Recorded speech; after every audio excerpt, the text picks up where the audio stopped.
सबसे पहले परमाणु का जो मॉडल बनाया गया था वो थॉमसन ने बनाया। थॉमसन के मॉडल में जो कमी थी उसको दूर करने के लिए रदरफोर्ड ने एक्सपेरिमेंट किया और अपना एक मॉडल बनाया। और रदरफोर्ड के एटॉमिक मॉडल में जो कमियां रह गई उनको पूरा करने के लिए बोहर ने एटॉमिक मॉडल प्रस्तुत किया और उनमें जो भी प्रॉब्लम्स थी उस प्रॉब्लम को दूर करने के लिए डी ब्रॉगली ने बोहर्स की पोस्टुलेट्स को प्रूव किया और ये सारी चीज़ें हम लोग पढ़ चुके थे। अब एटम में आपने देखा कि दो प्रकार के पार्टिकल अभी तक हमको मिले। एक एटम के बिल्कुल सेंटर में आपने देखा कि सेंटर में पार्टिकल होता है जो कि पॉजिटिवली चार्ज्ड पार्टिकल रहता है, जिसका नाम नाभिक रखा गया और उसके चारों तरफ इलेक्ट्रॉन ऑर्बिट में चक्कर लगाते हैं। तो अब ये जो एटम में उसके बिल्कुल बीचों बीच जो पॉजिटिवली चार्ज्ड पार्टिकल है इसका नाम रखा गया है नाभिक। अब हम इसके बारे में थोड़ी सी स्टडी करना चाहते हैं कि नाभिक क्या होता है। क्या नाभिक एक सिंगल पार्टिकल है या ये भी कुछ दूसरे पार्टिकल्स से मिलकर बना हुआ है, ये सारी चीज़ें हम स्टडी करना चाहते हैं। इसलिए आज का हमारा टॉपिक रहेगा नाभिक, न्यूक्लियस। ठीक है, न्यूक्लियस में देखते हैं क्या क्या होता है। सबसे पहले मैं यहाँ से स्टार्ट करूँगा न्यूक्लियस को। ये एक एटम बना दिया हमने। एटम का साइज किसको बोला जाएगा? एटम का साइज बोला जाएगा एटम में जो सबसे बाहरी कक्षा में इलेक्ट्रॉन होगा। जो सबसे बाहरी कक्षा में इलेक्ट्रॉन होगा वो जितने रेडियस में चक्कर लगा रहा होगा उतने रेडियस को नाप लें, वो रेडियस का साइज ही उस पूरे परमाणु का साइज माना जाएगा। बात समझ आ रही है आपको? किसको परमाणु का साइज किसको मानेंगे? तो परमाणु का साइज मानेंगे कि परमाणु में जो भी इलेक्ट्रॉन चक्कर लगाते हैं अपने अपनी ऑर्बिट में, जो सबसे बाहरी कक्षा में इलेक्ट्रॉन चक्कर लगाता है उसका रेडियस आप नाप लीजिए, आउटर मोस्ट सेल का इलेक्ट्रॉन, और उसकी जितनी भी रेडियस होगी वही रेडियस पूरे एटम की रेडियस मानी जाएगी। ठीक है, आपने ये ऑलरेडी पढ़ रखा है कि परमाणु का जो आकार होता है वो लगभग 10⁻⁻10 मीटर की कोटि का होता है और जो न्यूक्लियस का साइज होता है वो लगभग 10⁻⁻14 मीटर की कोटि का रहता है। इस हिसाब से अगर हम देखें तो नाभिक ये बाहरी कक्षा का इलेक्ट्रॉन है जो कि नाभिक के चारों तरफ चक्कर लगाता है। ये न्यूक्लियस है, इसके पास पॉजिटिव चार्ज है। नाभिक की अपेक्षा एटम का जो साइज होता है वो 10⁴ टाइम्स ज्यादा होता है, 10⁴ गुना ज्यादा होता है परमाणु का साइज। ठीक है, इसका मतलब अब आप सोचें कि नाभिक का साइज बिल्कुल जरा सा और उसकी अपेक्षा उससे 10⁴ गुना, 10⁴ गुना का मतलब समझते हैं 10,000 गुना, 10,000 गुना ज्यादा बड़ा एटम होता है। हम पहले भी आपको बता चुके हैं, आप इसको ऐसा ही मान सकते हैं जैसे ये जितने बड़े हॉल में आप बैठे हुए हैं, इस इतने बड़े हॉल में इसके बीच में हम एक सुई की नोक लेकर आए। सुई की नोक, तो सुई की नोक कितनी छोटी होगी? उससे 10,000 गुना बड़ा साइज का एटम रहेगा। तो इसी तरह का यहाँ पर होता है कि न्यूक्लियस अगर एक मान लें, न्यूक्लियस को अगर हम एक माने तो पूरा एटम 10,000 होता है, उसका साइज बड़ा। अब अगर नाभिक के आकार से परमाणु का आकार 10,000 गुना बड़ा होता है, 10⁴ टाइम्स बड़ा होता है, तो फिर परमाणु का जो आयतन होगा वो नाभिक के आयतन से कितने गुना बड़ा होगा? जो परमाणु का आयतन होगा वो नाभिक के आयतन से कितने गुना बड़ा होगा? तो क्योंकि परमाणु और नाभिक ये सब हम कैसे मानते हैं? इन सब को हम मानते हैं गोलाकार, और गोले के आयतन का सूत्र क्या होता है? 4/3 πr³। तो r का क्यूब करना पड़ेगा आपको। तो अगर परमाणु की त्रिज्या नाभिक की त्रिज्या में 10⁴ गुना ज्यादा है तो फिर जो परमाणु का आयतन होगा वो नाभिक के आयतन की तुलना में कितना बड़ा होगा? आयतन तो 10⁴ का 3 घात लगानी पड़ेगी, क्योंकि 4/3 पाई r का क्यूब होता है। तो अगर 10⁴ का क्यूब करेंगे तो वो लगभग कितना मिलेगा आपको, 10⁻12। इसका मतलब परमाणु का जो आयतन होगा वो नाभिक के आयतन का लगभग 10⁻12 गुना बड़ा होगा। एटम का जो वॉल्यूम होगा वो न्यूक्लियस के वॉल्यूम से अप्रोक्सीमेटली 10⁻12 टाइम्स ज्यादा होगा। ठीक है, अगर परमाणु का आयतन नाभिक के आयतन से लगभग 10⁻12 गुना बड़ा होगा, इसका क्या मतलब है, नाभिक इतनी सी जगह पर और 10⁻12 टाइम्स एटम का वॉल्यूम बड़ा है, इसका मतलब बीच में बाकी जगह कैसी बनी हुई है फिर तो बीच में बाकी की बाकी जगह एम्प्टी है, सब बीच की पूरी जगह फिर बीच की कैसी है, खाली रहेगी। ठीक है, अच्छा इसके बाद जब ये नाभिक वगैरह की बात आई तो क्योंकि नाभिक का जो मास होगा हम इसकी दो चीजें मेजर करना चाहते हैं, दो चीजों को हम इसकी नापना चाहते हैं। नाभिक का एक तो हम नापना चाहते हैं इसका द्रव्यमान कितना होगा, दूसरा नापना चाहते हैं कि इसमें चार्ज कितना होगा। तो दो चीजें हम न्यूक्लियस की मेजर करना चाहते हैं, मास और दूसरा क्या मेजर करना चाहते हैं, चार्ज। मास मेजर करने के लिए जब हम जाते हैं तो न्यूक्लियस का जो मास होता है, इसका जो द्रव्यमान होता है ये बहुत छोटा होता है, इतना कम द्रव्यमान होता है कि हमारा जो प्रैक्टिकल या हमने जो एसआई यूनिट बनाया है द्रव्यमान का, किलोग्राम, आप सभी को याद है क्लास 11th में आप सबने पढ़े हुए हैं that the SI unit of mass is kilogram. तो जो द्रव्यमान को नापने का हमने एक एसआई यूनिट बनाया है किलोग्राम, वो हमारे काम में नहीं आता। क्यों? क्योंकि नाभिक का द्रव्यमान बहुत छोटा पड़ता है और किलोग्राम हमारे लिए बहुत बड़ा होता है, इसलिए प्रैक्टिकली ये हमारे यूज में नहीं आता। ये वैसा ही है जैसा अगर आप सोने की दुकान में जाते हैं, गोल्ड स्मिथ की दुकान में, सोनार की दुकान में, और वहां पर आप सोना लेने जाते हैं तो सोना को तो आप किलोग्राम में नहीं मांगते हैं ना कि 5 किलो सोना दे दो।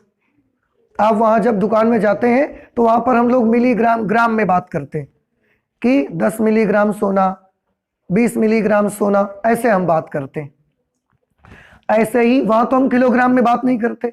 सिमिलरली ऐसे ही जब ट्रक में कोई माल लोड होता है या ट्रेन के कंपार्टमेंट में, ट्रेन की जो बोगियां होती हैं उनमें जब कोयला भरा जाता है तो हम टन में बात करते हैं, किलो में बात नहीं करते। उसमें बात करते हैं कितने टन कोयला है, बोले कि 50 टन कोयला लदा हुआ है, 40 टन कोयला लदा हुआ है, तो वहां पर तो हम किलोग्राम में नहीं बात करते ना। ऐसे ही जब नाभिक का द्रव्यमान नापने की बात आई तो हमारा जो एसआई यूनिट है किलोग्राम, वो एसआई यूनिट हमारे लिए काफी बड़ा पड़ता है नाभिक के द्रव्यमान को नापने के लिए, इसलिए हमें उसका एक अलग यूनिट बनाना पड़ा, अलग मात्रक ही बना देना पड़ा उसका सीधे सीधे।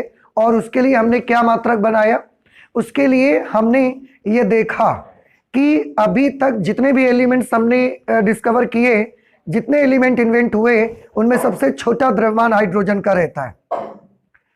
सबसे छोटा द्रव्यमान हाइड्रोजन का होता है। तो हमने बोला कि हाइड्रोजन का जितना द्रव्यमान है उसी को बनाया जाए मात्रक, ताकि हम उस मात्रक को लेकर के फिर नाभिक वगैरह के द्रव्यमान को नाप सकें। कुछ बात समझ आ रही है मेरी? क्या सोचा गया सबसे पहले कि इस दुनिया में सबसे छोटे द्रव्यमान का एलिमेंट कौन? तो आंसर है हाइड्रोजन सबसे छोटे द्रव्यमान का एलिमेंट है। तो हाइड्रोजन का द्रव्यमान ही सोचा गया कि हाइड्रोजन का जो द्रव्यमान है उसको ही हम मात्रक बना देंगे कि हाइड्रोजन का द्रव्यमान अगर इतना है तो नाभिक का द्रव्यमान कितना होगा, उसे से कंपेयर करके हम बताते रहेंगे। तो क्योंकि नाभिक का द्रव्यमान बहुत छोटा था तो हमें एक ऐसे द्रव्यमान की तलाश थी जो उससे भी छोटा पड़े। भाई आपको जब कोई चीज नापनी होती है, जब आपको 5 किलो सब्जी नापनी होती है तो आप 1 किलो माट का इस्तेमाल करते हैं कि नहीं करते? तो जो जिसको हम नापना चाहते हैं वो मात्रक उससे छोटा लगभग होना चाहिए या उसके बराबर होना चाहिए। तो क्योंकि हम नाभिक का द्रव्यमान नापना चाहते थे तो हम ढूंढ रहे थे कि एक ऐसा द्रव्यमान मुझे मिले जो नाभिक के द्रव्यमान के या तो बराबर हो और या तो उसी से छोटा हो। ऐसा एक द्रव्यमान हम ढूंढ रहे थे और ये सोच करके कि अगर ऐसा द्रव्यमान हमको मिल गया तो उसी को हम यूनिट बना देंगे और उसके बाद जितने भी नाभिक है सबके द्रव्यमान उसी से कंपेयर करके मेजर करके बताते रहेंगे। तो ऐसा सबसे छोटा द्रव्यमान हमको किसका मिला? हाइड्रोजन का।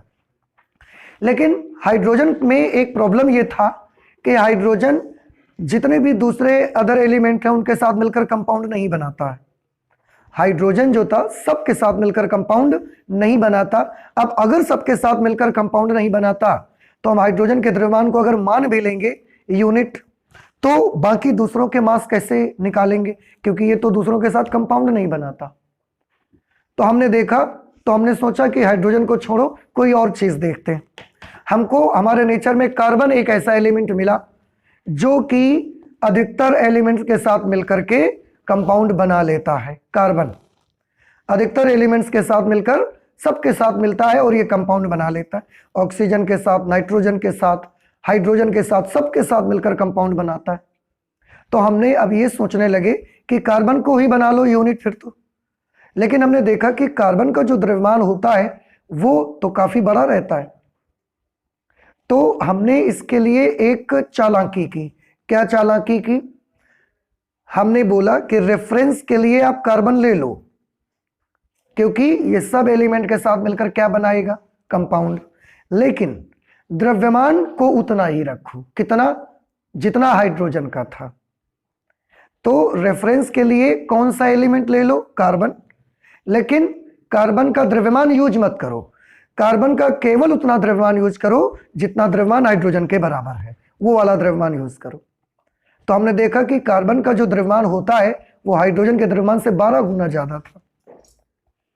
कार्बन का द्रव्यमान हाइड्रोजन के द्रव्यमान से 12 गुना ज्यादा था, 12 टाइम्स ज्यादा था उसका द्रव्यमान।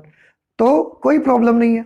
हमने बोला कार्बन का जितना द्रव्यमान है वो हाइड्रोजन के द्रव्यमान से 12 गुना ज्यादा है ना, तो ठीक है, कार्बन के 12 टुकड़े कर दो। तो जब आप 12 टुकड़े कर दोगे तो कार्बन के एक टुकड़े का द्रव्यमान कितना आ जाएगा? हाइड्रोजन के द्रव्यमान के बराबर। तो हमने क्या चेंज किया? हमने हाइड्रोजन की जगह चेंज करके क्या ले लिया? कार्बन। लेकिन द्रव्यमान हमने उतना ही रखा और उसको हमने बना लिया 1 यूनिट और उसके अकॉर्डिंग हम मेजर करना शुरू कर दिए। तो इसका हिंदी में एक नाम रखा गया, एक परमाणु द्रव्यमान मात्रक। क्या नाम रखा गया उसका? परमाणु द्रव्यमान मात्रक। ये उसका नाम रखा गया। और ये किसके इक्वल हुआ? तो आंसर है कार्बन 12, जो आइसोटोप कार्बन का था, कार्बन 12, उसके एक परमाणु का द्रव्यमान लीजिए और उसके 12 1/12 के बराबर कर दीजिए। तो कार्बन का एक आइटम लेंगे। अब कार्बन के एक आइटम के जब आप 12 टुकड़े कर देंगे तो उसका जो द्रव्यमान बचेगा वो कितना बचेगा? एक हाइड्रोजन के द्रव्यमान के बराबर बचेगा। तो कार्बन 12 के एक परमाणु का जितना द्रव्यमान होता है उसका 1/12 अगर कर देंगे आप, तो उसको हमने माना परमाणु द्रव्यमान मात्रक। तो रेफरेंस के लिए कार्बन ले लिया हमने, लेकिन द्रव्यमान अभी भी किसके बराबर है? हाइड्रोजन के ही बराबर रहा। ठीक है, तो एक परमाणु द्रव्यमान मात्रक किसको बोला जाएगा? बताइए। एक परमाणु द्रव्यमान मात्रक कार्बन 12 के एक परमाणु के द्रव्यमान का 1/12वां भाग जो होगा उसे हम बोलेंगे एक परमाणु द्रव्यमान मात्रक। ठीक है, कार्बन 12 के एक परमाणु के द्रव्यमान का 1/12वां भाग ले लीजिए, उसको नाम हम रखेंगे परमाणु द्रव्यमान मात्रक। परमाणु द्रव्यमान मात्रक को अंग्रेजी में एटॉमिक मास यूनिट कहा गया। एटॉमिक मास यूनिट, इसलिए उसको AMU से लिखा गया। तो 1 AMU is equal to carbon 12 के एक परमाणु का द्रव्यमान इतना मिला, 1.992647 इंटू 10⁻⁻26 kg। उसका हमने 1/12 कर दिया। तो जब 1/12 किया तो हमें मिला 1.660539 इंटू 10⁻⁻26 kg। और बार बार हमको AMU बोलना मत पड़े, तो हमने बोला ये बार बार AM क्यों बोलना पड़े, उसके लिए हमने सीधे AM को भी हटा दिया। अब उसको हम क्या बोलने लगे? केवल 1 यूनिट, बस। तो हम सब ने आपस में डिसाइड कर लिया कि जब हम 1 यूनिट बोलेंगे तो आप समझ जाना कि हम किसकी बात कर रहे हैं। हम एक AMU की बात कर रहे हैं। इसके बाद से हम उसको 1 यूनिट ही बोलने लगे। और 1 यूनिट किसके कितने किलोग्राम के बराबर होता है? 1.660539 इंटू 10⁻⁻27 किलोग्राम। ठीक, अच्छा, तो ये हमारा मात्रक बन गया। किसको नापने का? नाभिक और उसके अंदर के जो पार्टिकल्स अगर हैं तो उनके मासेस को नापने का हमारा एक यूनिट बन गया 1 U। बस 1 यूनिट कहने लगे या AMU आप बोल सकते हो। अब इसमें हम नाभिक के द्रव्यमान नापना स्टार्ट किया हमने। तो जब इसमें नाभिक के द्रव्यमान हमने नापने स्टार्ट किए तो हम क्या देखते थे कि जब नाभिक का द्रव्यमान नापा जाता था या किसी भी एटम का द्रव्यमान जब हम नापते थे, परमाणु का, तो हम पाते थे कि जैसे हमने द्रव्यमान को नापने का यूनिट बनाया है 1 किलो। तो जब हम किसी चीज का द्रव्यमान नापते हैं तो क्या हर चीज उस 1 किलो की पूर्ण गुणज ही आपको मिलती है? नहीं मिलती। क्या हमेशा जब भी किसी चीज को नापते हो तो आपको वो 1 किलो, 2 किलो, 4 किलो, 10 किलो ऐसे मिलती है? ऐसा तो नहीं होता। वो हमको पॉइंट में भी मिलती है, 1.5 किलो भी मिलती है, 2.5 किलो भी मिलती है, 10.5 किलो भी मिलती है, ऐसे मिलती है। तो ऐसा ही परमाणुओं के द्रव्यमान में भी हो रहा था। जब हम U के पदों में नापने जाते थे परमाणु का द्रव्यमान तो हम देखते क्या थे कि परमाणुओं का द्रव्यमान जो होता था वो U का पूर्ण गुणज नहीं मिलता था, हमको डेसिमल में मिलता था, दशमलव में मिलता था। ऐसा क्यों होता था? वही लिखा गया है कि समस्थानिकों की उपस्थिति के कारण किसी भी परमाणु का द्रव्यमान U का पूर्ण गुणज नहीं होता है। पहली बात मैंने क्या बताई आपको कि किसी भी परमाणु का द्रव्यमान एटॉमिक मास यूनिट का पूर्ण गुणज मिले ऐसा नहीं होता। बात समझ रहे हैं? किसके द्रव्यमान की मैं बात कर रहा हूं? परमाणु का द्रव्यमान। तो परमाणु का द्रव्यमान एटॉमिक मास यूनिट का पूर्ण गुणज मिले ऐसा नहीं होता। तो कैसा होता है? तो आंसर है परमाणु का द्रव्यमान जब नापने जाते हैं और एटॉमिक मास यूनिट के पदों में हम नापते हैं तो भी वो हमको पूर्ण गुणज नहीं मिलता, डेसिमल में नंबर हमको मिलते हैं। उसके पीछे रीजन क्या है? हम तो क्या सोचते थे कि अगर हमने सबसे छोटा द्रव्यमान का यूनिट बनाया है तो परमाणु का द्रव्यमान हमको मिलेगा 2 यूनिट, 4 यूनिट, 10 यूनिट ऐसे मिलेगा। लेकिन ऐसा नहीं मिला। जो हम एक्सपेक्ट करते थे वो हमको नहीं मिला, बल्कि वो हमको दशमलव में मिला। हमको मिला 35.5 यूनिट, ऐसे पॉइंट में मिलने लगा। तो ऐसा क्यों मिलता था? उसके पीछे सीक्रेट ढूंढा गया। तो उसके पीछे का सीक्रेट मिला एक परमाणु के अलग अलग समस्थानिकों का होना। समस्थानिक क्या होते हैं? आइसोटोप्स। आइसोटोप्स के बारे में आई होप कि आप केमिस्ट्री में ज्यादा पढ़ते हैं। तो समस्थानिक क्या होते हैं? एक्चुअली होता क्या है, एक ही परमाणु के ऐसे एलिमेंट, ऐसे एटम्स जिनके द्रव्यमान तो अलग अलग होते हैं लेकिन उनके जो प्रॉपर्टीज होती हैं वो सेम रहती हैं। बिल्कुल प्रॉपर्टीज उनकी सेम रहेंगी लेकिन उनके मास अलग अलग होते हैं। जैसे अगर हम हाइड्रोजन में ढूंढने जाएं, हाइड्रोजन गैस अगर हम एक बर्तन में भर लेते हैं तो हम क्या देखते हैं? उस हाइड्रोजन गैस के भीतर हमको एक नहीं 2 तरह के एटम मिलते हैं, 2 तरह के एटम। तो ये दोनों क्या है? ये दोनों हाइड्रोजन के क्या है? समस्थानिक। दोनों का क्या अलग अलग होता है? दोनों का मास अलग अलग रहता है।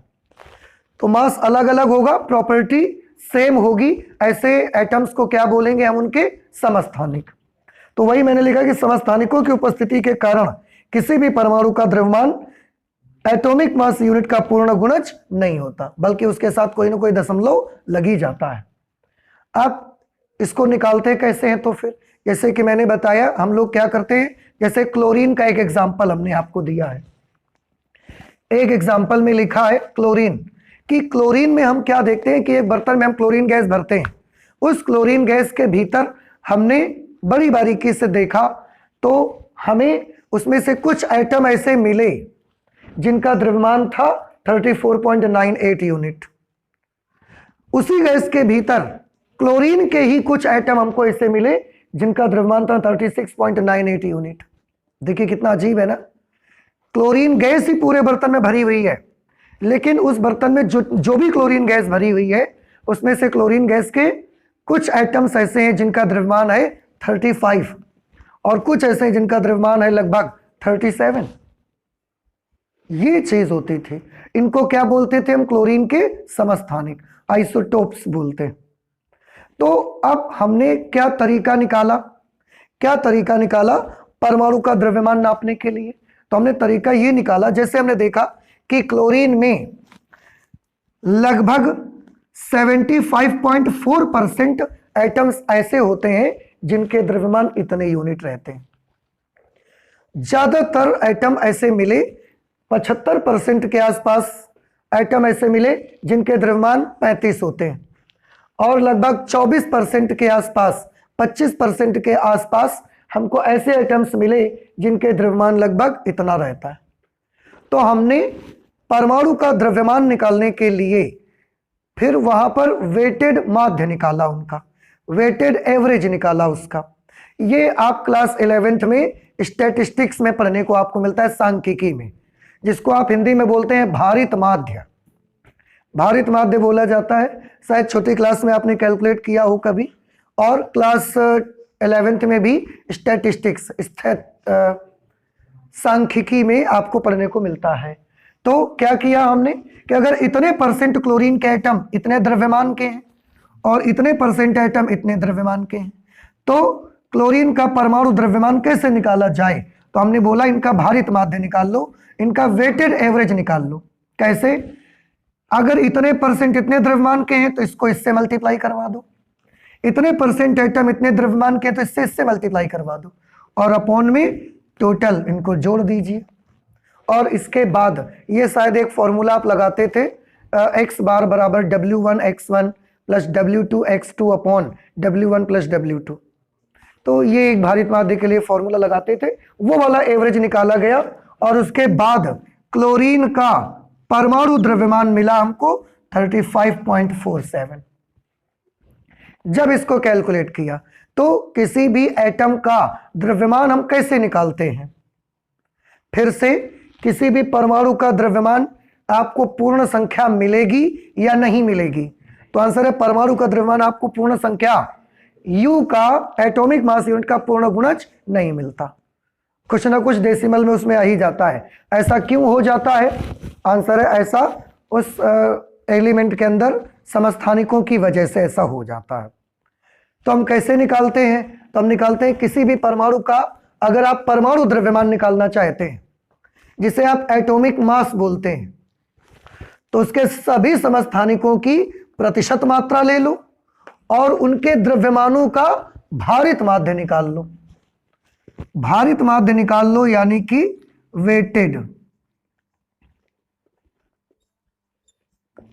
वेटेड एवरेज कहा जाता है इसको, वेटेड एवरेज निकाला जाता है। तभी आपने पढ़ा होगा कि क्लोरीन का परमाणु द्रव्यमान कितना होता है, 35.475 के आसपास मिलता है। तो अब आपको पता चला कि परमाणु द्रव्यमान पॉइंट में, डेसिमल में हमको क्यों मिलता रहा है, ये इसका रीजन है। अच्छा, ये तो सब। अब यहाँ पर हम लोग समस्थानिक देख रहे हैं कि जब भी हम किसी एलिमेंट की बात करते हैं तो उसमें हमको समस्थानिक मिलते हैं। समस्थानिक क्या होते हैं अब आप समझ रहे हैं? समस्थानिक वो होते हैं, जैसे क्लोरीन के समस्थानिक दो मिले मुझे, एक वो मिले जिनका द्रव्यमान 35 है और एक वो मिले जिनका द्रव्यमान 37 है। तो समस्थानिक वो होंगे जिनके द्रव्यमान तो अलग अलग होंगे लेकिन उनमें प्रॉपर्टी पूरी वही रहेंगी जो उनके पेरेंट एटम की हैं। ऐसे ही हमने देखा कि हमें हाइड्रोजन के 3 समस्थानिक मिलते हैं, हाइड्रोजन के 3 समस्थानिक मिलते हैं। हाइड्रोजन का एक समस्थानिक है, उसका द्रव्यमान 1.0078 यूनिट मिला। हाइड्रोजन का जो दूसरा समस्थानिक है उसका द्रव्यमान हमको मिला 2.0141 यूनिट। तो हाइड्रोजन के 3 समस्थानिक मिले, हाइड्रोजन के 3 में से 2 समस्थानिक ये वाले हैं। एक तीसरा समस्थानिक भी बड़ी विशेष विधि से कोई स्पेशल प्रोसेस उसमें लगाई गई और हाइड्रोजन का एक तीसरा समस्थानिक भी हम बनाते हैं, लैब में बना सकते हैं।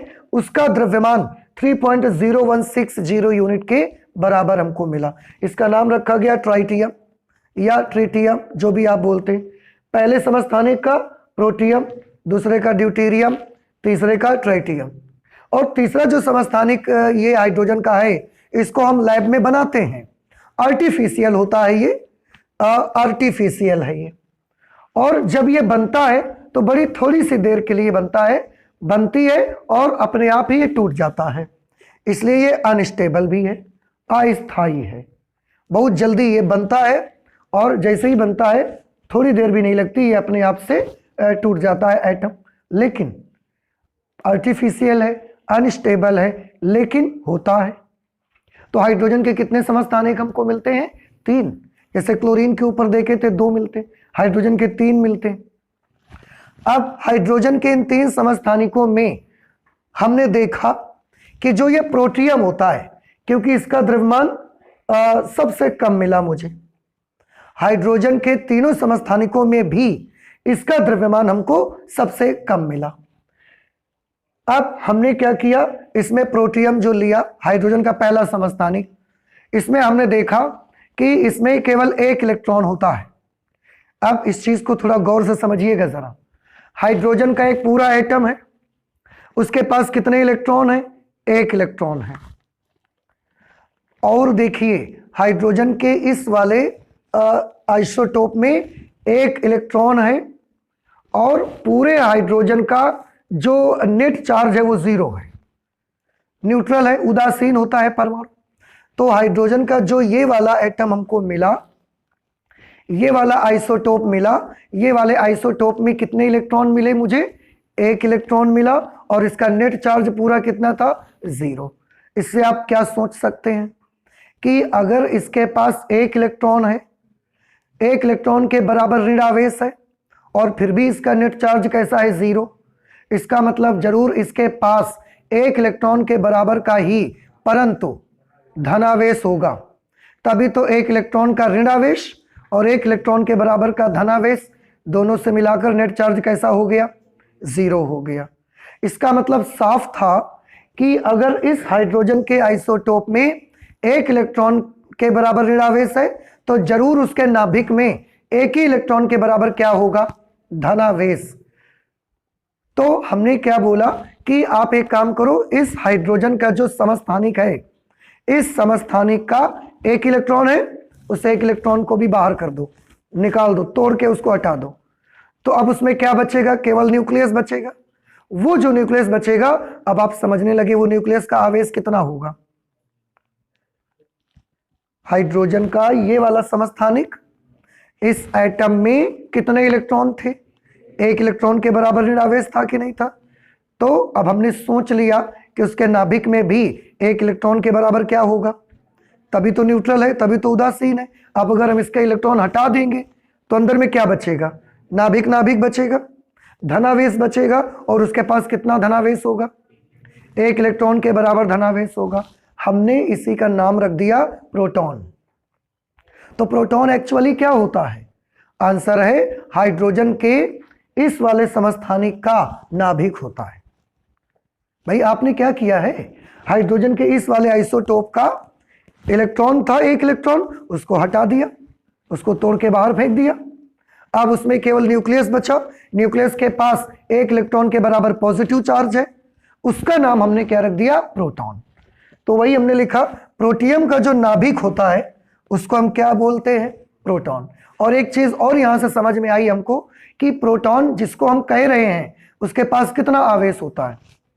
तो आंसर है उसके पास 1 इलेक्ट्रॉन के बराबर ही आवेश होता है, लेकिन उस आवेश का चिन्ह, उसका निशान, उसका साइन कैसा होता है? पॉजिटिव। तो आपको याद रखना है प्रोटॉन क्या होता है, बताइए। तो आंसर है हाइड्रोजन का जो सबसे हल्का वाला समस्थानिक है, उसका जो नाभिक होता है उसका नाम क्या है? प्रोटॉन। याद रहेगा सभी को आगे से। और प्रोटॉन के पास कितना आवेश होता है? 1 इलेक्ट्रॉन के बराबर का ही आवेश होता है। तो फर्क क्या है दोनों में? फर्क ये है कि इलेक्ट्रॉन पर नेगेटिव चार्ज होता है और प्रोटॉन पर पॉजिटिव चार्ज होता है। This is the difference. और सिमिलैरिटी क्या है कि दोनों के चार्जेस सेम होते हैं, मात्रा दोनों की बराबर रहती है। अच्छा, और इस तरह से हमने फिर प्रोटॉन का द्रव्यमान भी नापा, क्योंकि प्रोटॉन हमको मिल गया। अब हम प्रोटॉन को समझने लगे, क्या किसको बोल रहे हैं प्रोटॉन? आप हाइड्रोजन का ये वाला आइसोटोप लीजिए, इसका इलेक्ट्रॉन तोड़ के फेंक दीजिए। अब आपके पास क्या है? हाइड्रोजन का नाभिक है और उसी का नाम क्या है? तौल लो, तो किसका द्रव्यमान आ जाएगा? प्रोटॉन का। तो हमने प्रोटॉन का द्रव्यमान नापा। प्रोटॉन का द्रव्यमान जब मेजर किया गया, it is equal to 1.00727 unit, इतना मिला। किलोग्राम में अगर कंपेयर करेंगे तो 1.67262 इंटू 10⁻26 किलोग्राम के बराबर इसका द्रव्यमान मिला। हाइड्रोजन का द्रव्यमान कितना था? हाइड्रोजन का द्रव्यमान था 1.00, इसका 1.00783 यूनिट। इलेक्ट्रॉन का द्रव्यमान हमने बड़े जतन से निकाला। इलेक्ट्रॉन का द्रव्यमान निकालने के पीछे बड़ी लंबी स्टोरी है। इलेक्ट्रॉन का सबसे पहले द्रव्यमान नहीं निकला था। जब इलेक्ट्रॉन का द्रव्यमान निकालने की बात आई थी तो सबसे पहले उसका विशिष्ट आवेश निकला था। विशिष्ट आवेश, उसके आवेश और द्रव्यमान का अनुपात निकला हुआ था। तो इलेक्ट्रॉन का सबसे पहले इलेक्ट्रॉन के आवेश और उसके द्रव्यमान का अनुपात निकला था। इसके बाद इलेक्ट्रॉन का आवेश निकाला गया। तो पहले E/m का मान निकला, फिर E निकला, फिर हमने क्या किया कि E में E/m का भाग दे दिया। ऐसा करने से कहीं जाकर इलेक्ट्रॉन का द्रव्यमान मिला हमको। आप देखिए E से E कट जाएगा, नंबर पलट के किसके बराबर आ जाएगा। तो इलेक्ट्रॉन का द्रव्यमान निकालने के पीछे बड़ी लंबी स्टोरी। तो हमने बड़े जतन से इलेक्ट्रॉन का द्रव्यमान भी निकाला। आप ध्यान से देखिएगा, ये हाइड्रोजन का द्रव्यमान है, इस वाले हाइड्रोजन का, ये इलेक्ट्रॉन का द्रव्यमान है। अगर हाइड्रोजन के द्रव्यमान में इलेक्ट्रॉन का द्रव्यमान निकाल के बाहर कर दो तो किसका द्रव्यमान बचेगा? प्रोटॉन का। और उससे निकाला हमने। अभी नहीं समझ आया? अभी मैं बार बार बात कर रहा हूं कि हाइड्रोजन का ये वाला आइसोटोप ले लीजिए और इस आइसोटोप में से उसका एक इलेक्ट्रॉन बाहर कर दीजिए, तो जो मिलेगा क्या मिलेगा? प्रोटॉन। तो ठीक तो है। हाइड्रोजन के द्रव्यमान में इलेक्ट्रॉन को हटा दीजिए तो उससे क्या मिल जाएगा आपको? प्रोटॉन का द्रव्यमान मिल जाएगा। और एक चीज और आप देखिए, ठीक है, प्रोटॉन का द्रव्यमान हमको मिल गया। और इससे एक बात और हमको पता चल रही है। क्या पता चल रहा है? कि किसी परमाणु के भीतर जितने इलेक्ट्रॉन होते हैं उतने ही क्या होते हैं? एक इलेक्ट्रॉन था तो एक ही प्रोटॉन था। तभी तो उसका नेट चार्ज कैसा बनेगा? 0। तभी तो हम उसको बोलेंगे कि परमाणु कैसा है? उदासीन है। तो एक चीज हमको और पता चली कि इलेक्ट्रॉनों की जितनी संख्या होती है उतनी ही संख्या किसकी होती है? प्रोटॉनों की संख्या होती है। तो किसी भी परमाणु के भीतर जितने नंबर ऑफ इलेक्ट्रॉन्स होते हैं उतने ही नंबर ऑफ प्रोटॉन्स होते हैं।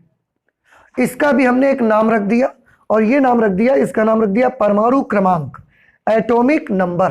देखो, एटॉमिक मास अलग चीज थी, वो परमाणु का द्रव्यमान था, और ये हम बोल रहे हैं परमाणु क्रमांक, एटॉमिक नंबर बोल रहे हैं। तो इसके साथ हम एटॉमिक लगाते हैं, लेकिन उसके साथ क्या लगाते हैं? नंबर। और पहले भी एटॉमिक लगाते थे, पर उसके साथ क्या लगाते हैं? मास। तो मास द्रव्यमान को कहते हैं, नंबर संख्या को बोलेंगे। तो बताइए एटॉमिक नंबर किसको बोला जाएगा? किसी भी परमाणु के भीतर इलेक्ट्रॉनों की संख्या और प्रोटॉनों की संख्या कैसी है? सेम। और इसी चीज को हम एक अलग नाम रख देंगे और उसका नाम रख दिया परमाणु क्रमांक। समझ आ गया? तो परमाणु क्रमांक किसको बोला जाएगा? इलेक्ट्रॉनों की संख्या, प्रोटॉनों की संख्या, इसको बोला जाएगा एटॉमिक नंबर, परमाणु क्रमांक। ठीक है। दूसरा, परमाणु द्रव्यमान किसको बोला जाएगा? तो परमाणु द्रव्यमान बोला जाएगा किसी भी एटम में जो उसके समस्थानिक होंगे उनका भारित माध्य निकालने से जो चीज मिलेगी हमको, उसको हम परमाणु द्रव्यमान बोलेंगे। तो आगे से हम बोलेंगे कि किसी का भी बता देंगे। बाई चांस मैंने आपको बता दिया कि गोल्ड का परमाणु क्रमांक है 79। अब आप क्या समझ गए बताइए? गोल्ड का अगर परमाणु क्रमांक 79 है तो हम समझ गए कि उसमें इलेक्ट्रॉन भी कितने होंगे? 79। उसमें प्रोटॉन्स भी कितने होंगे? ऑक्सीजन का हमने बता दिया परमाणु क्रमांक है 8। आप क्या समझ गए? उसमें इलेक्ट्रॉन भी 8 है और प्रोटॉन्स भी 8 हैं। ठीक है। और इसको हम रिप्रेजेंट किससे करा करेंगे? Z से रिप्रेजेंट करेंगे एटॉमिक नंबर को। तो अब हम बहुत सारे जो राइटर्स लोग हैं, बहुत सारे जो साइंटिस्ट लोग हैं, वो इसको परमाणु क्रमांक, एटॉमिक नंबर इतना लंबा नहीं बोलते, Z नंबर बोल देते हैं। गोल्ड का Z नंबर है 79, ऑक्सीजन का Z नंबर 8, ऐसे बात करते हैं। कुछ समझ में आया? तो Z नंबर बोल देंगे तो भी आप समझ जाइएगा कि हम किसकी बात कर रहे हैं? परमाणु क्रमांक की बात कर रहे हैं। इस तरह से अगर किसी परमाणु के भीतर जितने प्रोटॉन हैं उतने ही इलेक्ट्रॉन हैं, और उसको हम किससे प्रदर्शित करते हैं? Z। तो फिर से थोड़ा सा सोचिए, हमारे पास एक ऐसा परमाणु है जिसके भीतर उसका परमाणु क्रमांक है Z। थोड़ा सा सोचिएगा, एक ऐसा एटम जिसका परमाणु क्रमांक है Z। हमने आपको बता दिया कि ये लीजिए, ये एक ऐसा एटम है जिसका परमाणु क्रमांक है Z। क्या समझे आप इससे? इसके अंदर कितने इलेक्ट्रॉन होंगे? Z। कितने प्रोटॉन होंगे? Z। एक इलेक्ट्रॉन के पास कितना चार्ज होता है? E।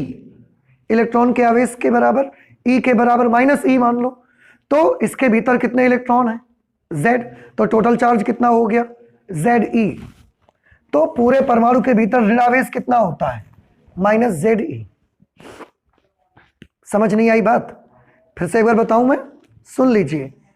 एक परमाणु है और उसका परमाणु क्रमांक कितना है? Z। अगर Z परमाणु क्रमांक है तो उसमें कितने इलेक्ट्रॉन हैं? Z। एक इलेक्ट्रॉन के पास कितना चार्ज है? Minus E। चार्ज उसका नेगेटिव है, वो तो सब लोग जानते हैं। एक इलेक्ट्रॉन के पास माइनस E चार्ज है तो Z इलेक्ट्रॉनों के पास टोटल कितना बना? Minus Ze। तो परमाणु का टोटल ऋणावेश कितना हुआ? Minus Ze। ठीक, परमाणु के भीतर प्रोटॉन्स कितने हैं? Z। परमाणु क्रमांक Z है तो प्रोटॉन भी तो Z होंगे। ठीक है, अगर एक प्रोटॉन के पास कितना चार्ज होता है? Plus E। अभी बात कर रहे थे हम कि प्रोटॉन का चार्ज इलेक्ट्रॉन के चार्ज के ही बराबर होता है, बट पॉजिटिव साइन। तो एक प्रोटॉन का चार्ज कितना होता है? Plus E। तो कितने प्रोटॉन है उसके भीतर? Z। तो टोटल कितना चार्ज हो गया? Plus Ze। तो नाभिक का धनावेश कितना हो गया? अब देखो, हम ये क्यों बात कर रहे हैं कि परमाणु का ऋणावेश और नाभिक का धनावेश? क्योंकि ऋणावेश एटम में होता है और धनावेश एटम के भीतर सिर्फ और सिर्फ कहां होता है? नाभिक में होता है। हम कह सकते थे परमाणु का धनावेश, ये भी कह सकते हो, कुछ गलत नहीं होगा। क्यों? क्योंकि जब हम परमाणु का धनावेश कह देंगे तो भी तो आप सब लोग अब समझते हो कि परमाणु का धनावेश होता ही कहां है? नाभिक में। तो क्योंकि आप जानते हो तो हम वो भी कह सकते हैं, कोई प्रॉब्लम नहीं है। इस तरीके से परमाणु के भीतर ऋणावेश कितना हुआ? Minus Ze। परमाणु के भीतर धनावेश कितना हुआ? Plus Ze। तो परमाणु का टोटल कितना आवेश आ गया? नेट चार्ज कितना हुआ? तो परमाणु का नेट आवेश 0, क्योंकि परमाणु के भीतर प्लस Ze चार्ज है पॉजिटिव और Ze चार्ज है नेगेटिव, इसलिए एटम का टोटल नेट चार्ज कितना हो जाएगा? तो आंसर दोनों को जोड़ दीजिए, और जैसे ही दोनों को जोड़ेंगे तो क्या मिलेगा? 0। इसीलिए परमाणु का नेट आवेश कैसा होता है? 0। और परमाणु का अगर नेट आवेश 0 है, इसीलिए तो बोला जाता है परमाणु कैसा होता है? परमाणु न्यूट्रल होता है। न्यूट्रल होता है यानी कि कैसा होता है? उदासीन होता है परमाणु। ठीक है, तो इतना हमने कर लिया। इसके बाद परमाणु द्रव्यमान की जब बात आई, परमाणु द्रव्यमान की जो हम पीछे छोड़ आए थे, परमाणु द्रव्यमान में एक चीज यहां पर हमने देखा कि एटम का जब हम मास निकालते हैं, छोटे परमाणुओं में तो ज्यादा प्रॉब्लम नहीं होती, लेकिन जब एटम थोड़ा बड़े साइज का होना शुरू हो जाता है, एटम जब बड़े आकार के होने लगते हैं, तो उसमें हमको एक प्रॉब्लम ये आती है कि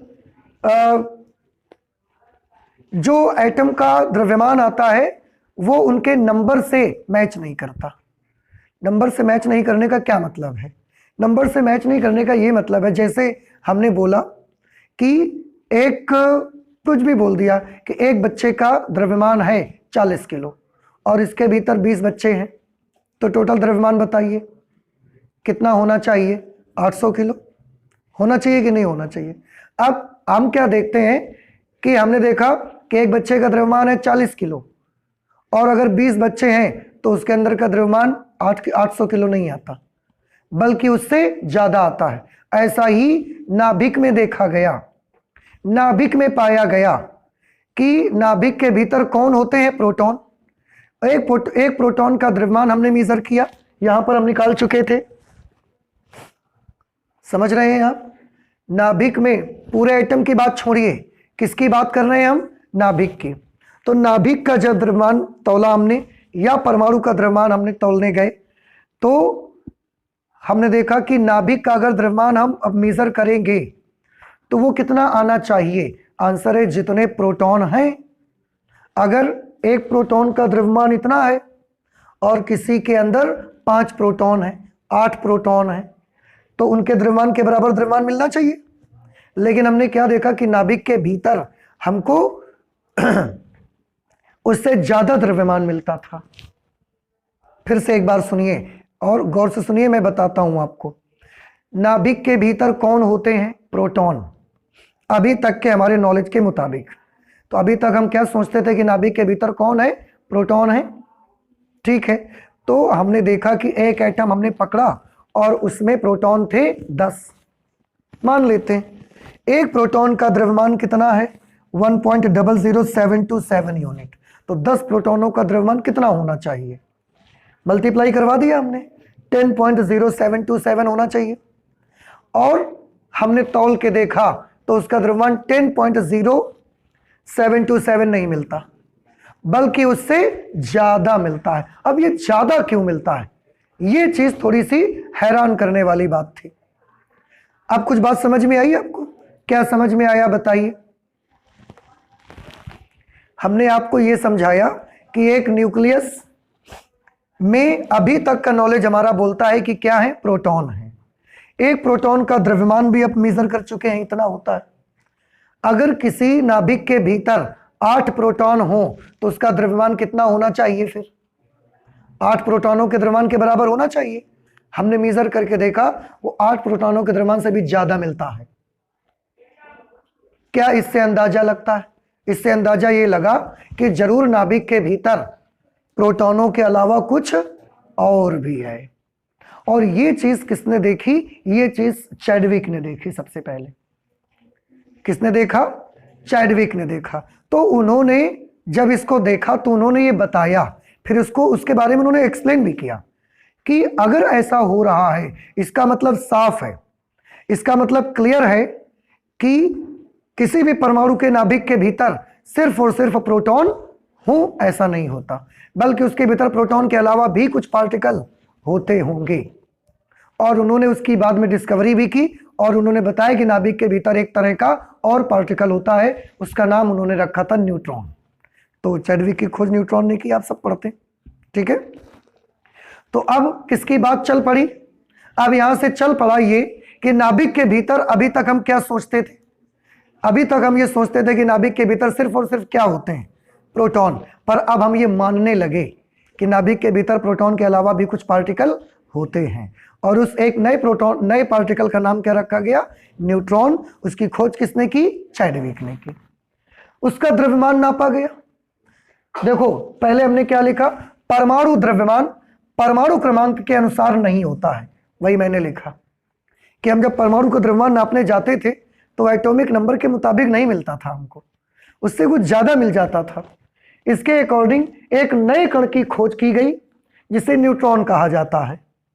इसका द्रव्यमान प्रोटॉन के द्रव्यमान के लगभग बराबर होता है, लगभग बराबर होता है। किसका द्रव्यमान? प्रोटॉन का।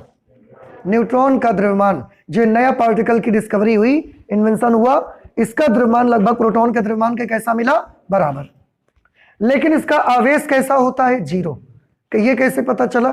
उन्होंने देखा कि द्रव्यमान में डिस्टर्ब हो रहा है पर आवेश डिस्टर्ब नहीं होता। आवेश उतना ही रहता है जितने प्रोटॉन का हम मानते हैं कि अगर अंदर 8 प्रोटॉन हैं तो 8 प्रोटॉन के बराबर का ही आवेश हमको मिलता है।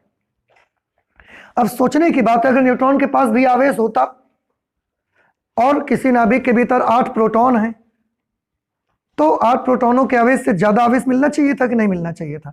पर हमने देखा डिस्टर्ब कौन करता है? केवल द्रव्यमान डिस्टर्ब करता है, आवेश डिस्टर्ब नहीं करता।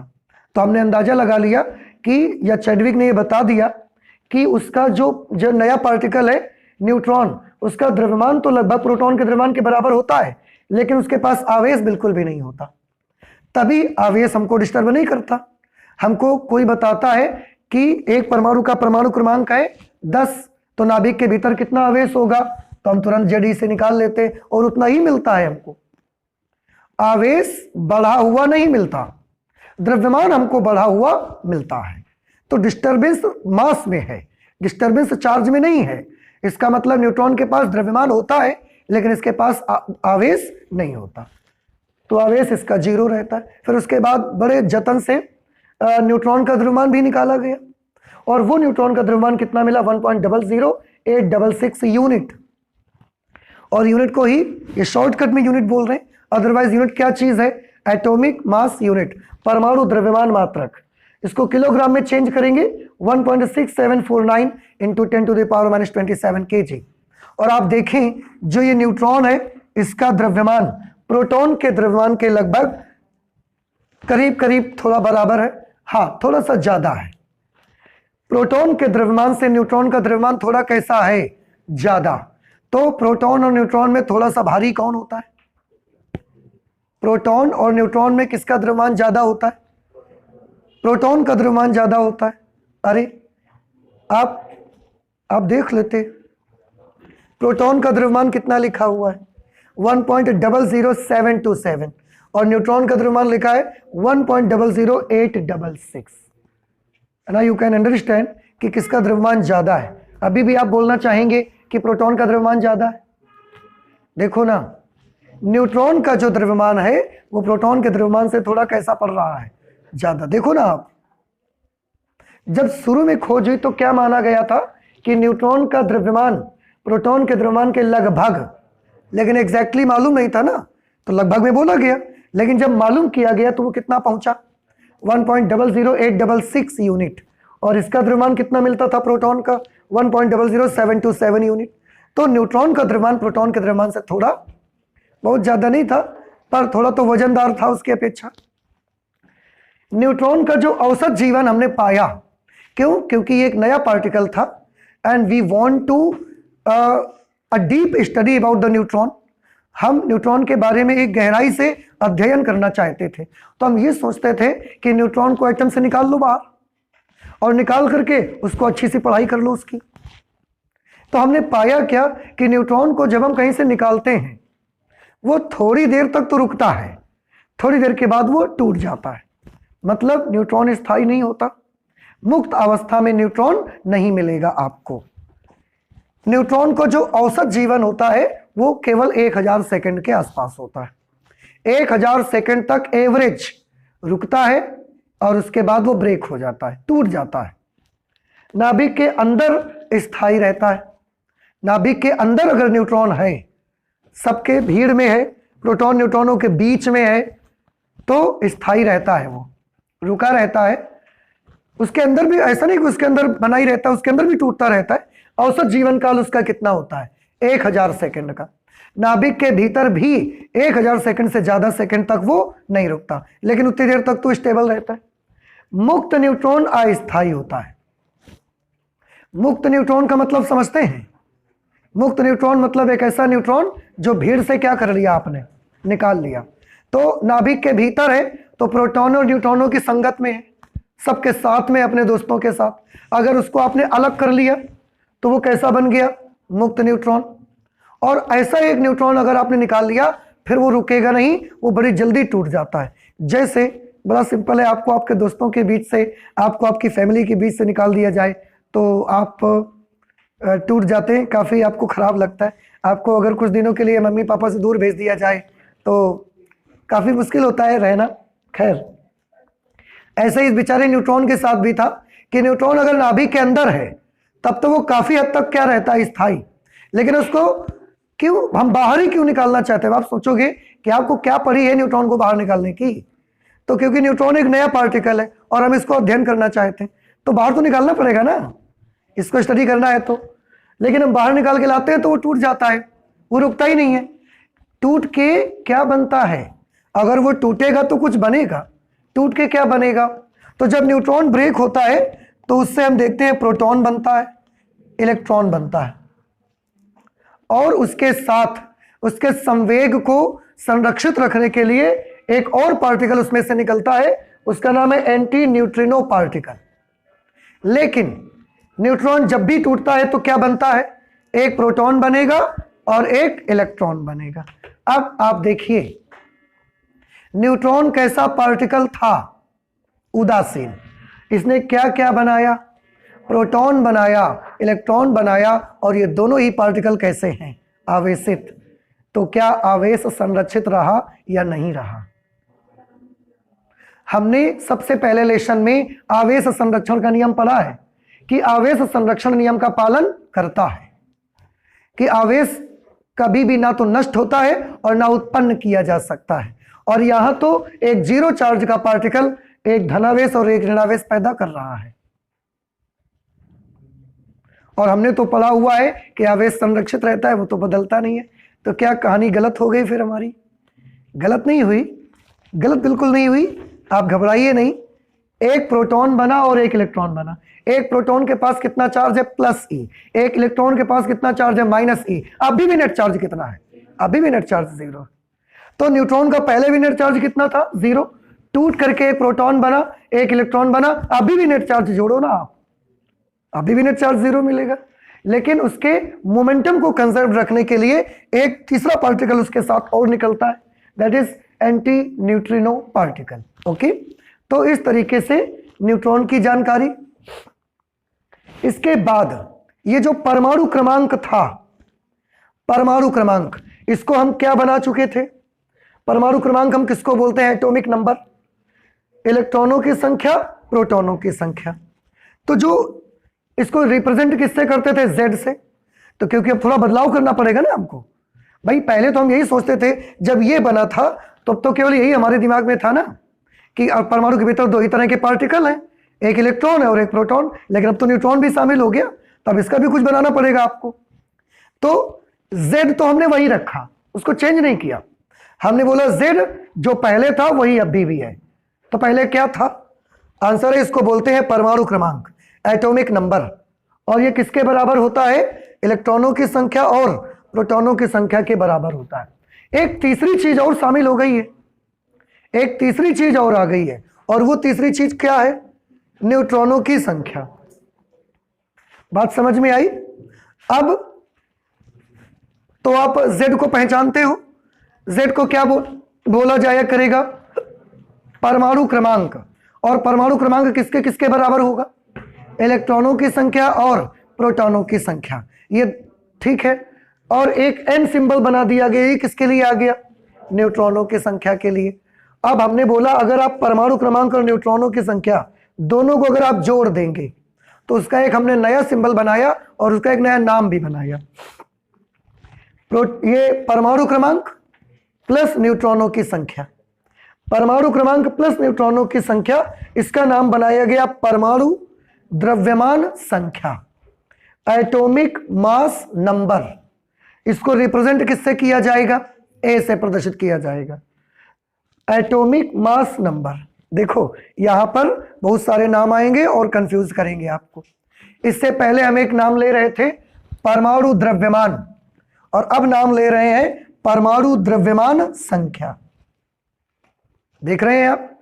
पहले क्या पढ़ते थे? एटॉमिक मास, और अब हम बोल रहे हैं एटॉमिक मास नंबर। तो एटॉमिक मास क्या होता है? वो द्रव्यमान होता है, और एटॉमिक मास नंबर एक नंबर होता है। समझ में आया? एटॉमिक मास कभी भी पूर्ण गुणज नहीं होता, डेसिमल में मिलता है, लेकिन एटॉमिक मास नंबर आपको एक पूर्ण संख्या मिला करेगी, क्योंकि ये नंबर है। और नंबर तो दशमलव में नहीं बताते ना कि आज क्लास में बच्चे आए हैं 10.3, ऐसा तो कभी नहीं बताते आप। कि बच्चा छोटा भी आकार का है तो भी तो उसका पूरा ही नाम देते, पूरी गिनती रखते हैं उसकी, तो पॉइंट में तो नहीं करते। तो एटॉमिक मास नंबर और एटॉमिक मास दोनों बातें क्लियर रहेंगी अब आपको। एटॉमिक मास द्रव्यमान को कहा जाएगा और एटॉमिक मास नंबर किसको कहा जाएगा? आंसर है Z+N को, अर्थात परमाणु क्रमांक और न्यूट्रॉनों की संख्या के जोड़ को बोला जाएगा परमाणु द्रव्यमान संख्या, एटॉमिक मास नंबर। बात समझ आई आपको? अच्छा, ये आपको हमेशा याद रखना है। और जैसा कि अभी मैंने बताया कि जो एटॉमिक मास नंबर होगा, परमाणु द्रव्यमान संख्या, ये पूर्ण संख्या हुआ करेगी कि नहीं हुआ करेगी? तो लिख दिया हमने फिर कि परमाणु द्रव्यमान संख्या सदैव एक पूर्ण संख्या होती है। और यहां पर क्या लिखा था हमने? समस्थानिकों की उपस्थिति के कारण किसी भी परमाणु का द्रव्यमान U का पूर्ण गुणज नहीं होता। समझ आया आपको? तो दोनों के बारे में अलग अलग आप माइंड में अपने क्लियर रखें भाई। समझ आ गया? अगर समझ आ गया तो प्लीज एक बार फिर से मुझे बताएं, मैं इसी के आगे खड़ा हो जाता हूं, आप देख के ना बता सकें। ठीक है, बताइए परमाणु क्रमांक को किससे प्रदर्शित करेंगे? Z से। इसका क्या मतलब हुआ करेगा कि उसमें इतने इलेक्ट्रॉन है और इतने ही संख्या में प्रोटॉन है। ठीक है, परमाणु द्रव्यमान, इसके बाद न्यूट्रॉनों की संख्या को किससे लिखोगे? कैपिटल N से। इसके बाद एक नया नाम आया परमाणु द्रव्यमान संख्या। ये कैसे फाइंड आउट किए करेंगे आप? इसमें हम परमाणु क्रमांक और न्यूट्रॉनों की संख्या को जोड़ देंगे। ठीक है, नाभिक के भीतर कौन कौन से पार्टिकल होते हैं? प्रोटॉन और न्यूट्रॉन, 2 पार्टिकल अब हुआ करेंगे। ठीक है, और एक चीज देखो, प्रोटॉन और न्यूट्रॉन ये दोनों कहां होंगे? नाभिक के भीतर। तो इन दोनों की संख्या को मिलाकर हम इनको बोलते हैं न्यूक्लियनों की संख्या। ये देखिए, न्यूक्लियॉन्स किसको बोला जाएगा? क्योंकि ये दोनों कहां होते हैं? न्यूक्लियस के भीतर। तो न्यूक्लियस में कौन कौन होता है?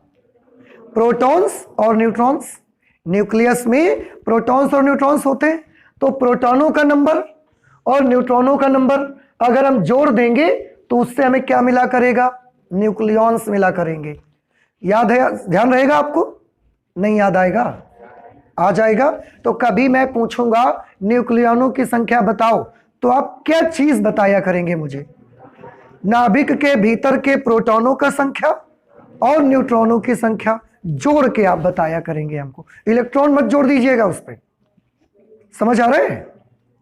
तो बताइए न्यूक्लियनों की संख्या कितनी, क्या किसको बताया करेंगे आप? न्यूट्रॉनों की संख्या प्लस, लिखा भी है हमने वैसे, न्यूक्लियनों की संख्या बराबर न्यूट्रॉनों की संख्या प्लस। और न्यूक्लियनों क्यों बोला गया? क्योंकि दोनों प्रकार के पार्टिकल कहां होते हैं? न्यूक्लियस। अब न्यूक्लियस से बना दिया न्यूक्लियॉन्स, क्योंकि ये न्यूक्लियर पार्टिकल्स हैं, न्यूक्लियस के भीतर के पार्टिकल है। और पार्टिकल के लिए तो ऑन्स लगा दिया करते हैं हमेशा, इलेक्ट्रॉन्स, प्रोटॉन्स, ऑन्स लगा देते हैं हमेशा। समझ रहे हैं? न्यू, अब देखो नया पार्टिकल मिला और वो भी एक पार्टिकल था, न्यूक्लियस पार्टिकल था, तो न्यूट्रॉन्स। तो जो छोटे छोटे पार्टिकल होते हैं उनके पीछे ऑन लगा ही देते हैं, वो हमारा सरनेम है उनका, ये आप समझ लीजिए।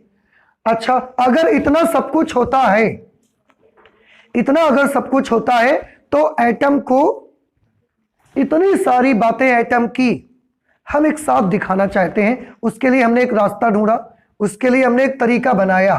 एक तरीका ये बनाया कि उसको इस तरह से हम प्रदर्शित किया करेंगे। किसी भी एटम को प्रदर्शित करने का हमारे पास क्या तरीका होगा? ये तरीका होगा। जैसे बाई चांस यहां पर मैंने एग्जांपल दिखाया है गोल्ड का। गोल्ड का, वैसे गोल्ड को औरस कहते थे पहले, औरस, और इस औरस को AU से रिप्रेजेंट किया गया। तो AU उसका सिंबल बना। क्यों? औरस बोलते थे और औरस की स्पेलिंग AU से स्टार्ट होती थी। तो इसका जो सिंबल, हमने सब ने मिलकर यह डिसाइड कर लिया कि किसी भी एटम को, किसी भी एलिमेंट को रिप्रेजेंट कैसे करेंगे। उसके लिए यहां बीच में क्या लिखा करेंगे? उसका सिंबल, उसका प्रतीक लिख देंगे बीच में, और उसके प्रतीक के नीचे की तरफ यहां पर क्या लिखा करेंगे? उसका परमाणु क्रमांक लिखा करेंगे, एटॉमिक नंबर। और ऊपर क्या लिखा करेंगे? Atomic mass number. देखो 3 चीजें, एटॉमिक, पहला एटॉमिक नंबर, दूसरा एटॉमिक मास नंबर, और तीसरा एटॉमिक मास। ध्यान रहेगा? नहीं याद रहेगा? मिल गया सब एक दूसरे में। एटॉमिक नंबर किसको बोलते हैं? Z। एटॉमिक मास नंबर किसको कहते हैं? A। ठीक है, और एटॉमिक मास किसको कहते हैं? वो ये द्रव्यमान। क्लियर? तो एटॉमिक नंबर क्या होता है? Z। एटॉमिक मास नंबर क्या होता है? A। Z plus N। तो एटॉमिक मास क्या होता है? वेटेड एवरेज निकाला था, भारित माध्य निकालते थे जो, वो एटॉमिक मास होगा। तो हम सिंबल में क्या क्या लिखते हैं? अभी 3 चीजों के नाम लिए हमने आपके सामने, atomic number, atomic mass number, atomic mass. जब हम प्रतीक बनाते हैं तो उसमें हम 2 ही चीज लिखते हैं। कौन कौन सी 2 चीजें? क्या नहीं लिखते? एटॉमिक मास नहीं लिखते। दो चीजें, एटॉमिक नंबर और एटॉमिक मास नंबर, परमाणु द्रव्यमान और परमाणु क्रमांक और परमाणु द्रव्यमान संख्या, ये दो चीजें सिंबल में लिखते हैं। अब आगे से किसी का सिंबल बनाइए, हम उसको ऐसा लिखा करते हैं, जैसे एक सिंबल आप बनाते हैं 2He4, तो बताइए ये 2 क्या है? देखो इसको हम इधर भी लिख सकते हैं, इधर भी लिख सकते हैं, उससे ऐसा कोई फर्क नहीं पड़ता। ये क्या है बोलो? ये हीलियम परमाणु का परमाणु क्रमांक है, एटॉमिक नंबर है। ये क्या है? एटॉमिक मास नंबर है, यानी कि ये Z है और ये A है। तो इसमें न्यूट्रॉन कितने? आपको Z मालूम है, आपको A मालूम है, तो आप N निकाल सकते हो। A में Z को माइनस कर दो, इधर ले आओ, तो A में Z को माइनस कर दो, तो दो कितने, दो क्या आ जाएंगे? न्यूट्रॉन आ जाएंगे। तो हमने बोला न्यूट्रॉन का नंबर लिखने की जरूरत नहीं है, आप ऊपर वाले में नीचे वाले को माइनस कर दो, न्यूट्रॉन अपने आप आ जाया करेगा।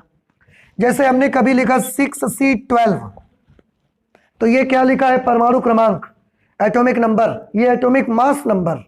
तो न्यूट्रॉन कहाँ लिखे हैं? आंसर है न्यूट्रॉन नहीं लिखे हैं, हम निकाल सकते हैं। जब बोलो हम बता देंगे तुम्हें, बता दें। इसमें इसको घटा दो, जितना आएगा वो न्यूट्रॉनों का नंबर होगा, ठीक रहेगा। तो इस तरीके से हमने सिंबल बनाना उनके स्टार्ट कर दिए, और आप सिंबल लिखते हो इस तरह से, ठीक है। तो ये हमने आज किसकी स्टडी स्टार्ट कर दी है? न्यूक्लियस की, नाभिक की। और नाभिक के बारे में अभी शुरुआत में इतनी चीजें हमने पढ़ी हैं, अभी और आगे पढ़ाई करेंगे लेकिन नेक्स्ट क्लास पे। तो आज इतना ही रखेंगे, नेक्स्ट क्लास में पढ़ाई करेंगे। Thank you.